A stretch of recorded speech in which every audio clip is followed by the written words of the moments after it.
जाए हर तरफ राम रंग देखने को मिल रहा है। दशरथ नंदन पधारने वाले हैं, ऐसे में पूरा देश राम के वंदन में डूबा हुआ है।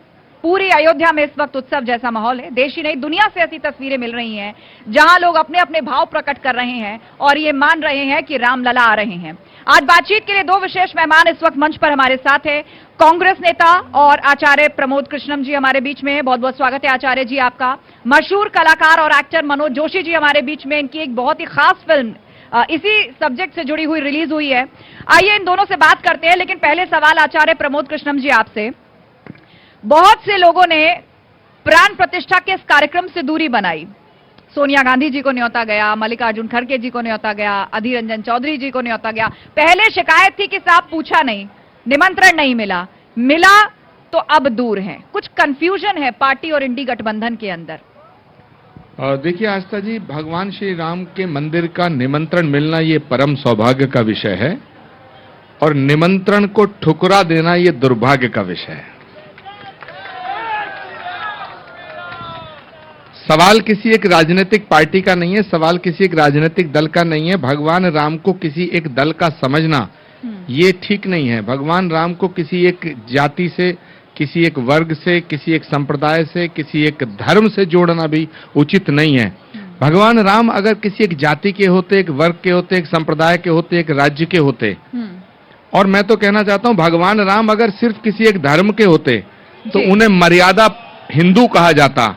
भगवान श्री राम को अखिल कोट ब्रह्मांड नायक मर्यादा पुरुषोत्तम राम कहा गया है। इसलिए मैं कहना चाहता हूं वो सबके हैं और हम सब राम के हैं। आचार्य जी, आपके इन विचारों पर तालियां भी बज रही हैं और जनता खुश भी है, लेकिन बात जब कांग्रेस पार्टी की आती है तो राम काज पर उल्टी गंगा बहती क्यों नजर आती है? आप जो विचार प्रकट कर रहे हैं और जो पार्टी अपना स्टैंड लेकर चल रही है।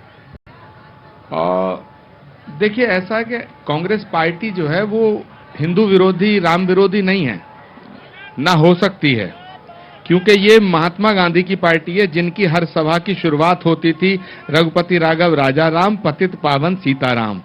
लेकिन जो राम राज्य का सपना महात्मा गांधी ने देखा वो कल 22 तारीख को उसको जमीन पे उतरते हुए लाखों करोड़ों लोग देखेंगे, ऐसा मेरा विश्वास है। अब सवाल उठता है कि फिर ये विरोध क्यों है? बिल्कुल, तो विरोध इस बात का है कि हमारे यहाँ एक सीरियल आता था, जोशी जी भी उसको गवाही देंगे, विक्रम बेताल। तो जब बेताल सिर पे बैठता तो विक्रम की बुद्धि भ्रष्ट हो जाती है। तो बेताल कौन है कांग्रेस पार्टी में? अब इसका जवाब तो आचार्य जी देना होगा। सीरियल का नाम भी आपने लिया है, किरदार का नाम भी आपने लिया है। कौन है बेताल कांग्रेस पार्टी में? नहीं, तो हमारे यहाँ विक्रम बेताल सीरियल में एक बेताल था। हमारे यहाँ पार्टी में कुछ कई बेताल इकट्ठे हो गए, तो इन बेतालों का इलाज करना पड़ेगा। अच्छा, आपसे जब ऐसे इस तरह की बातें सुनते हैं तो लोगों के मन में जिज्ञासा आती है कि कहीं आचार्य प्रमोद कृष्णम पार्टी तो नहीं बदल देंगे। मैं इस पर आपसे अलग से चर्चा करूंगी, लेकिन मनोज जोशी जी, आप सभी लोगों को बता दें कि मनोज जोशी जी की एक फिल्म आ रही है 695, 695। अब इसका अर्थ क्या है? 19 तारीख को वो रिलीज भी हो गई है और वो इसी सब्जेक्ट पर बनी हुई है। मनोज जी, सबसे पहले इस फिल्म के बारे में बताइए और ये 695 का क्या सिग्निफिकेंस है इसके टाइटल में? धन्यवाद। आप सभी को जय श्री राम। 695 ये फिल्म 19 तारीख को संपूर्ण भारत में रिलीज हो चुकी है। ये 695 का अर्थ ऐसा है, 6 तारीख जिस दिन ढांचे का ध्वंस हुआ, इसलिए 6 यानी जय, 9 तारीख यानी 9 नवंबर, यानी माननीय सुप्रीम कोर्ट का निर्णय आया, आदेश आया और राम मंदिर बनने का मार्ग प्रशस्त हो गया। वो 9 नवंबर, इसलिए 9 और 5 अगस्त के दिन हमारे देश के आदरणीय यशस्वी प्रधानमंत्री, उनकी उपस्थिति में भूमि पूजन हुआ राम मंदिर का, इसलिए 695 ये टाइटल है इस फिल्म का। और इस फिल्म में ये 505 वर्ष की जो संघर्ष गाथा है जी राम मंदिर बनने की, मतलब जहां से बर्बर आक्रांता भारतवर्ष में आया वो आक्रांत भारत को लूटने के लिए आए थे। आपको शंका नहीं हुई मनोज जी कि बहुत सारे लोग आपके फैक्ट्स पर ही सवाल उठा देंगे, वो कह देंगे आप तो इतिहास बदल रहे हैं, इतिहास के चिन्हों को क्या मिटाया जा सकता है? ऐसा है कि झूठे प्रमाण चीजों को भी छुपाया गया था। क्या झूठा है वो सबको पता चल गया, नहीं तो ये तो निर्णय सुप्रीम कोर्ट ने दिया है ना? तो इस देश में सुप्रीम कोर्ट के निर्णय को भी आप बोल रहे हैं, मतलब आपके किसी के भी पक्ष में निर्णय आया तो सुप्रीम कोर्ट अच्छा, और हमारे पक्ष में निर्णय नहीं आया इसलिए सुप्रीम, ऐसा नहीं होता। जो अब आप जो सत्य बात होता कह रहे है हैं, वो भारत का, आचार्य जी को बिल्कुल अच्छी भारत नहीं का लगी। ब्रीद वाक्य है सत्यमेव जयते, और सत्य कभी छुपता नहीं है। और सत्य जो है ना वो राम है, और राम का पर्यायवाची शब्द है सत्य, और इसीलिए हमारे यहां राम के नाम पर पत्थर भी तैरे, है ना? और इसीलिए राम सेतु बना। यही लोग थे जो कह रहे थे राम काल्पनिक है, राम सेतु काल्पनिक है, चलिए, रामायण आपने इस विषय को काल्पनिक खुद ही उठा दिया है, है मनोज वो जी। खुद काल्पनिक हो गए हैं। हाँ, आपने इस विषय को खुद ही उठा दिया है, तो ये सवाल सीधा आचार्य जी आप ही के पास जाता है। राम सेतु काल्पनिक है, राम एक काल्पनिक किरदार थे। अब लोग ऐसा सुनना भी पसंद नहीं करते, और जिन लोगों ने इसको कहा या ऐसे प्रोसीडिंग्स या प्रक्रिया में शामिल हुए, पसंद नहीं आ रही लोगों को ये बात। देखिए, अगर कोई ये कह दे कि सूरज नहीं निकलता है या सूरज पूरब से नहीं निकलता, तो उसमें मैं क्या कहूं? मैं ये कह रहा हूं राम भारत की आत्मा है, ये मैं कह रहा हूं। मैं ये भी कह रहा हूं कि राम के बिना भारत की कल्पना नहीं की जा सकती, और मैं ये भी कह रहा हूं कि राम के बिना भारत की कल्पना नहीं की जा सकती, राम के बिना भारत के लोकतंत्र की कल्पना भी नहीं की जा सकती। वाह, मैं साफ कह रहा हूं। वाह। और आप क्या सुनना चाहते हैं? ये बता दीजिए आप कांग्रेस में है कि नहीं? ये जनता भी ये सुनना चाहती है, इसका वो अभी जवाब अयोध्या आप में है। क्लैरिटी से दे दें। राम राज्य में बैठे हैं, यहाँ झूठ की कल्पना नहीं की जा सकती, कपट की कल्पना के लिए कोई यहाँ जगह नहीं है। ये सवाल आप कांग्रेस पार्टी से पूछिए कि मैं कांग्रेस में हूं या नहीं हूं, इसका जवाब उनसे पूछिएगा। लेकिन मैं इतना जरूर कहना चाहता हूं कि कांग्रेस में रहने का मतलब ये बिल्कुल नहीं है कि झूठ बोलना जरूरी है। कांग्रेस में रहने का मतलब ये नहीं है कि राम का विरोध करना जरूरी है। कांग्रेस का में रहने का मतलब ये नहीं है कि सत्य को स्वीकार करना गलत है। मैं जब तक हूं, जहां हूं, वहां सत्य के साथ रहूंगा, और मैं कांग्रेस के साथ हूं, लेकिन ये बात पक्की है कि मैं अपने देश के साथ हूं। भावना भी यही होनी चाहिए। मनोज जी, इस फिल्म में आपने कहा कि 500 साढ़े 500 साल की पूरी कहानी को दिखाया गया है, तो हमारे दर्शकों को बताइए कि आखिर इसमें संघर्ष दशकों का भी शामिल है, जहां पर संत समाज के लोग हैं, उन्होंने अपने प्राणों की आहुति दी है, कार सेवक हैं, और कानूनी लड़ाई लड़ी गई, उसके लिए लोगों ने अपनी पूरी उम्र खपा दी, इतने लंबे वक्त तक ये मुकदमा चला। तो इस पूरी फिल्म को बनाने और समेटने में कोई तथ्य गलत ना हो जाए। आमतौर पर ऐसी फिल्मों का विरोध भी बहुत हो जाता है, तो आपको नहीं लगा कि आपको एक बड़े विरोध का या किसी हो सकता है बायकॉट का भी सामना करना पड़ जाए? ऐसा है, मैं तो इस फिल्म का एक कलाकार हूं, और मैंने इस फिल्म में राम लल्ला के पक्ष जो रख रहे थे पराशरण जी, उनकी भूमिका कर रहा हूं। और दूसरी एक बात, वकील रामलला के जी राम लल्ला के, तो ऐसा है कि ये संघर्ष में कौन कौन आया, क्योंकि 2 घंटे 20 मिनट की फिल्म है, और सदानी फिल्म्स ने इसे बनाया है।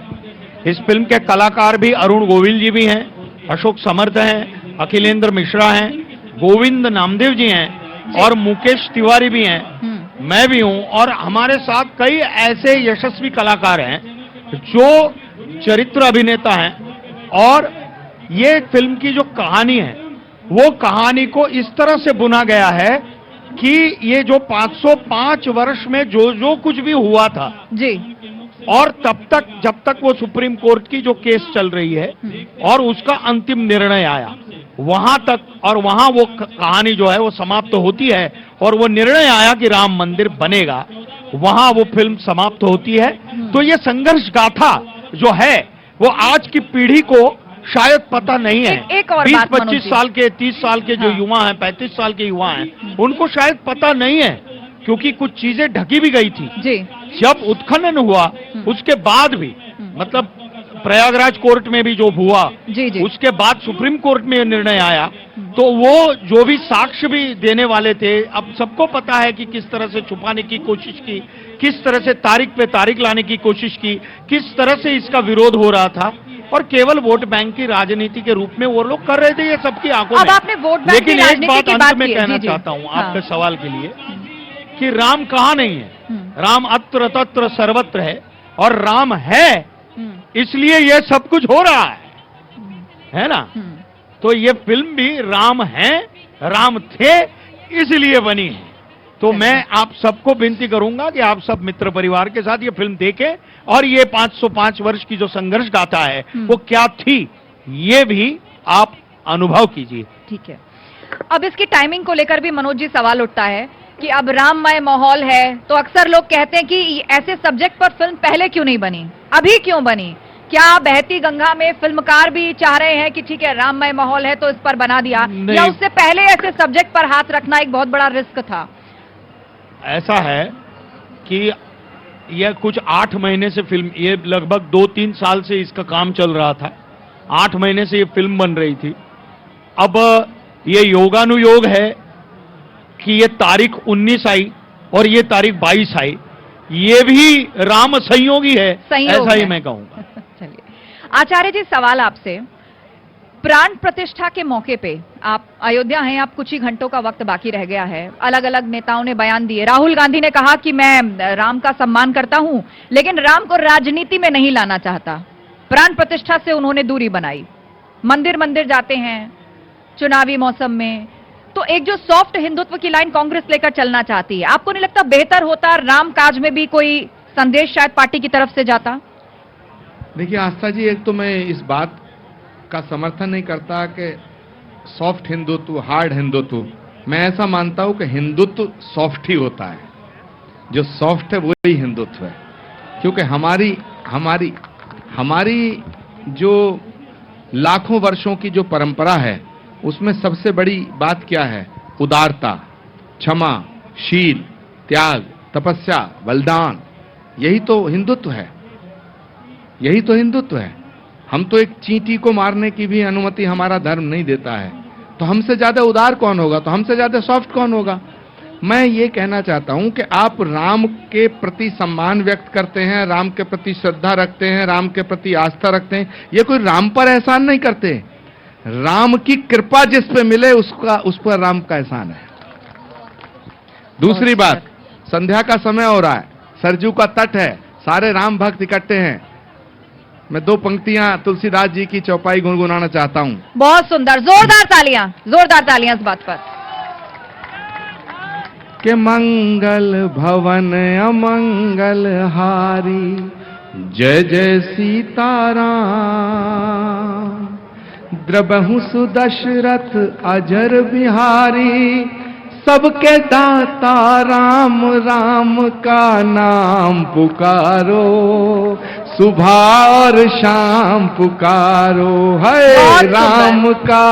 ताली थोड़ा मीठी मीठी सब गाओ। आप लोग भी सुर लगा सकते हैं। राम पुकारो, सुबह और शाम मनोज जी, पुकारो, आप भी सहयोग कीजिए। राम का नाम पुकारो, सुबह और शाम पुकारो, मंगल भवन अमंगल हारी, जय जय सीताराम।